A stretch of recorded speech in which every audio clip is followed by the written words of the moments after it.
Hello, आज आहे वटपौर्णिमा आणि आमच्या इथे वटपौर्णिमा मी कशी साजरी करते हे मी तुम्हाला शॉर्टमध्ये दाखवते.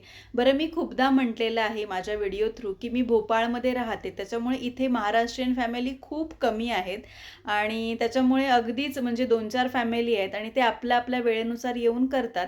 सो मी आत्ता खाली जाते आणि मी पण पूजा करून घेते.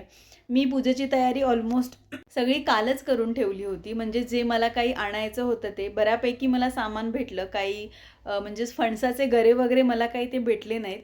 कारण एम-पीमध्ये मोस्टली फणस खातात लोकं, पण ज्यावेळेला जो कच्चा फणस असतो ना, त्या फणसाची हे लोकं भाजी खूप खातात आणि त्या टाईमला मिळतो. म्हणजे ज्यावेळेला जो कच्चा फणस असतो ना, त्यावेळेला तो इझिली अवेलेबल होऊन जातो इथे आणि आत्ता काही मला मिळाला नाही. कारण पिकलेला फणस इकडे कोणी गरे खात नाहीत. त्याच्यामुळे मला जे जे सामान भेटलं ते ते मी आणलं. म्हणजेच फळं नॉर्मली आपली आंबा, त्याच्यानंतर जांभूळ मला बाबांनी आधीच आणून ठेवले होते. त्याच्यानंतर केळी वगैरे जी नॉर्मल फळं असतात तीच मी आणली आणि छान जे जे आता साहित्य माझ्याकडे अवेलेबल आहे त्याच्यामध्ये मी छान पूजा करून घेईन. नेहमीच असं वाटतं की इथे पण जर महाराष्ट्रीयन फॅमिली खूप असती ना, तर मला पण अजून मजा आली असती की सगळ्यांसोबत पूजा करताना. पण असो, लास्ट टाईम ज्यावेळेला मी लास्ट इयरला पूजा करत होते त्यावेळेला एका फॅमिलीचा आणि माझा म्हणजेच अजून एक माझ्यासोबत होत्या, त्यांचा आणि माझा टाईम मॅच झाला होता. त्याच्यामुळे मला त्या भेटल्या होत्या.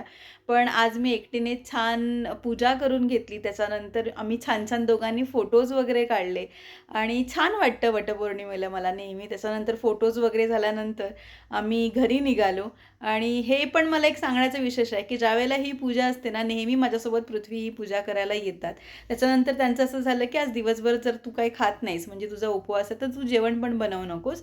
आपण रात्री सगळेजण बाहेर जेवायला जाऊ आणि त्याच्यामुळे आम्ही इथे छान थाळी खायला आलेलो आहे. कारण त्यांचं असं होतं, की तुझा उपवास आहे तर नको बनवूस, आपण बाहेरच जाऊ म्हणून. त्याच्यामुळे मस्त आम्ही सगळ्यांनी थाळी खाल्ली आणि ज्यावेळेला इथली थाळी आहे ना, स्पेशली ही राजहंसमधली आमच्या सगळ्यांची फेवरेट थाळी आहे.